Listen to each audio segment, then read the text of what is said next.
Nicolas Ferreira precisa se definir logo. Ou ele bota a calça comprida e vira homem, se comportando como adulto, ou ele coloca uma saia e vira logo a Nicole. Ele começou a propagar notícia falsa envolvendo o governo Lula, banheiros unissex e escolas. Tudo isso para abafar a notícia que ele virou réu por atacar uma menina trans nas redes sociais. O que é muito estranho, essa perseguição que ele promove a esse tipo de minoria. Parece aí até uma certa inveja. E os bolsonaristas embarcaram nessa propagação de notícia falsa, Sérgio Moro foi um deles, mostrando que a oposição é uma oposição fraca, que não consegue mais pautas de engajamento, tendo que recorrer a essas pautas ideológicas de 2015 que não engajam mais o bolsonarismo. E aí, quando a situação apertou pro Nicolas, ele começou a reclamar com o chororô, dizendo que ele é perseguido pelo ministro Silvio. Na sua opinião, por que o Nicolas promove a perseguição a esse grupo de minoria? A oposição bolsonarista ela é fraca? Ela está desarticulada? Então deixa o seu like se você concorda comigo e se inscreva no canal. Essa história toda de notícia falsa de banheiros unissex começou a ser propagada pelo Nicolas Ferreira,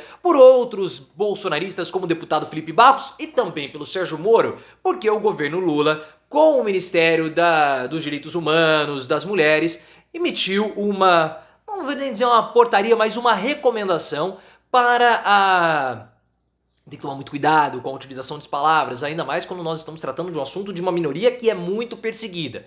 Para pessoas, dando diretrizes, né, para os sistemas de ensino e as instituições de ensino a lidarem com pessoas que não são identificadas com o seu gênero de nascimento. E ali tinham várias recomendações, dentre elas a utilização do banheiro. E o Nicolas começou a propagar nas redes sociais que o governo Lula estava instaurando banheiros unissex nas escolas. Felipe Barros, que é um deputado federal do PL, óbvio, também propagou essa notícia falsa, e o Sérgio Moro também.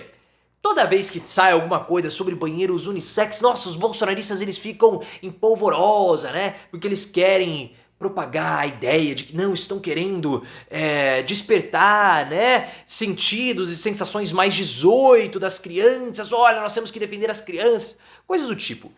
Isso aqui é estranho. Eu sempre fico muito chocado, não chocado, mas intrigado quando começam essa propagação, essa deturpação a respeito de banheiro unissex, porque é o que já existe no Brasil. Em estabelecimentos menores, restaurantes, bares, geralmente é um banheiro só. Tem um vaso sanitário usado por homens e mulheres. E ninguém fala nada, sabe? É uma coisa que já existe, já é corriqueiro no Brasil. A pia pode ficar tanto do lado de dentro do box como do lado de fora. Assim, é uma coisa bastante comum um banheiro para uso tanto de homens ou mulheres. Mas eles sempre causam toda essa baderna envolvendo esse assunto. Mas dessa vez, o que está acontecendo? O Nicolas Ferreira, ele quer abafar a notícia que ele virou réu por perseguir uma menina trans de 14 anos, propagando vídeos dela nas redes sociais. O Nicolas ele tem uma predisposição para perseguir esse tipo de pessoa.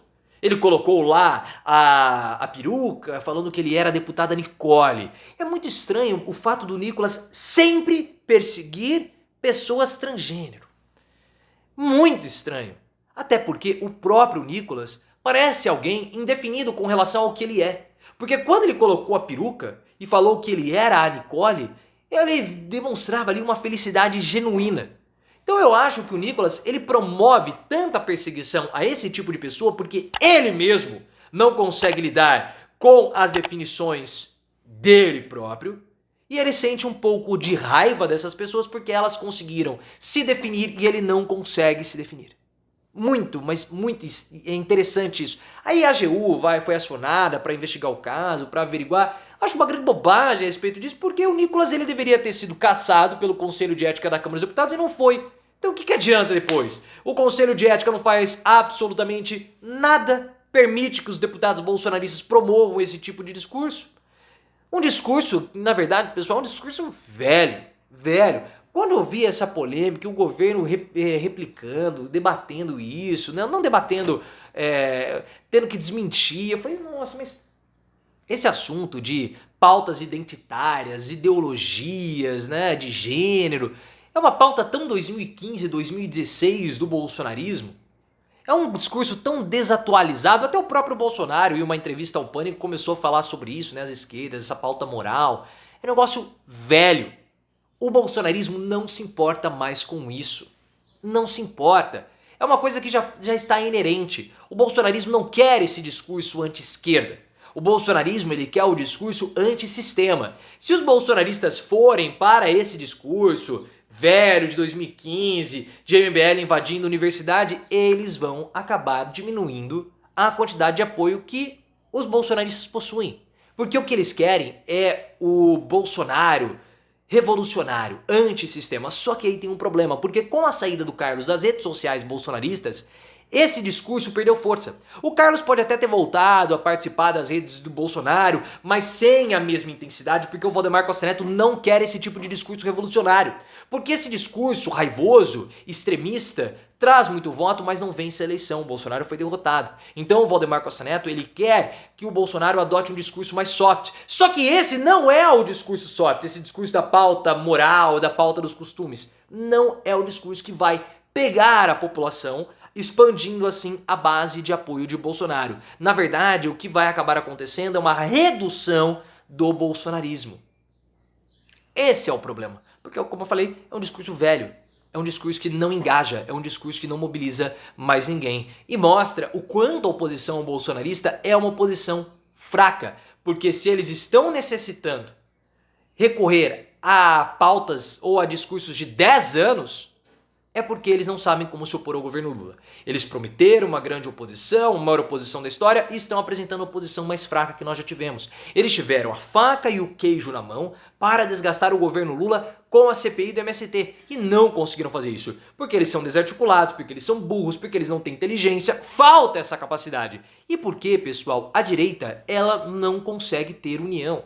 A direita prega o liberalismo, o neoliberalismo, ações individuais. É diferente da pauta coletiva da esquerda, que é a pauta do trabalho, as reivindicações, a atuação em grupo, dos sindicatos. Como a direita não tem isso, ela se perde. O que ela vai falar? Vai falar de liberalismo econômico? Só que o mercado está indo até razoável com o Haddad.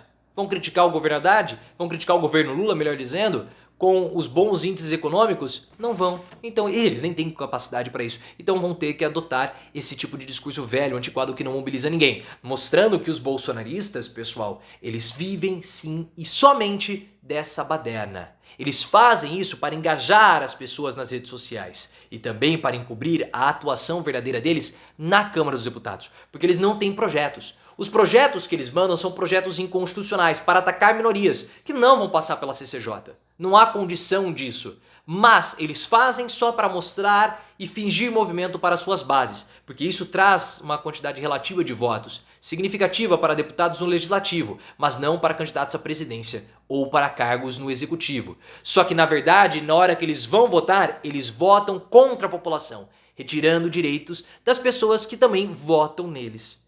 Essa é a atuação dos bolsonaristas. E eles vão continuar fazendo isso, discutindo banheiro unissex, discutindo ideologia de gênero, todas aquelas bobagens de pessoas que não têm a capacidade intelectual de discutirem assuntos sérios para o país.